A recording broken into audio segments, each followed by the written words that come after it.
నువ్వు ఎవరిని ఎక్కువ ప్రేమిస్తావో వాళ్ళ వల్ల ఎక్కువ గాయం అవుతుంది, జాగ్రత్త. నువ్వు ఎవరి మీద ఎక్కువ నమ్మకం పెట్టుకుంటావో వాళ్ళు నీ నమ్మకాన్ని ఒకరోజు వమ్ము చేస్తారు, జాగ్రత్త.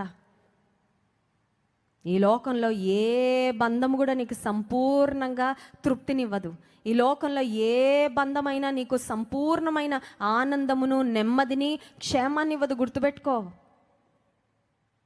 నువ్వు అత్యంత సమీపంగా, అత్యంత సన్నిహితంగా ఎవరితో ఉండాలని ఆశపడాలంటే దేవునితోనే. దేవుడు విరిగిన స్థితిలో, విరిగిన హృదయము గలవారికి ఆయన ఆసన్నుడు అనే మాట వాక్యంలో వ్రాయబడింది. God is close to the broken hearted. ఒక మాట చెప్పమంటారా?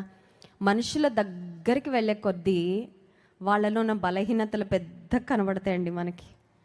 కొన్నిసార్లు దూరపు కొండలు నునుపు కదా, దూరం నుండి చూసి ఓ వీళ్ళు ఇదేమో అదేమో అదేమో అని ఏదేదో అనుకుంటాం, ఏదేదో ఊహించుకుంటాం. But the reality may be exactly opposite to what you have imagined and expected.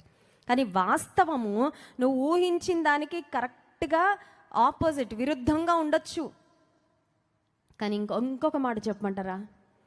దేవుని గురించి దూరం నుండి నువ్వేమనుకున్నావో ఆయనకు దగ్గరకు వెళ్ళే కొద్దీ నువ్వు అనుకున్న దానికన్నా ఇంకా మంచోడు, నువ్వు అనుకున్న దానికన్నా ఇంకా ప్రేమ కలిగిన వాడు, నువ్వు అనుకున్న దానికన్నా ఇంకా దయగలిగిన వాడు, నువ్వు అనుకున్న దానికన్నా ఇంకా శ్రేష్ఠుడు, నువ్వు అనుకున్న దానికన్నా ఇంకా సహాయం చేసేవాడు, నువ్వు అనుకున్న దానికన్నా ఇంకా ఇంకా ఇంత మంచోడా అని యేసయ్యకు దగ్గరగా వెళ్ళే కొద్దీ నీ హృదయము ఆనందముతో పరవశిస్తుంది తప్ప నిరాశతో నీ గుండె పగిలిపోయే పరిస్థితి ఎన్నడూ రాదండి. మానవ బంధాల్లో వచ్చినట్లు. స్తోత్రం కలుగును గాక. హల్లెలూయా.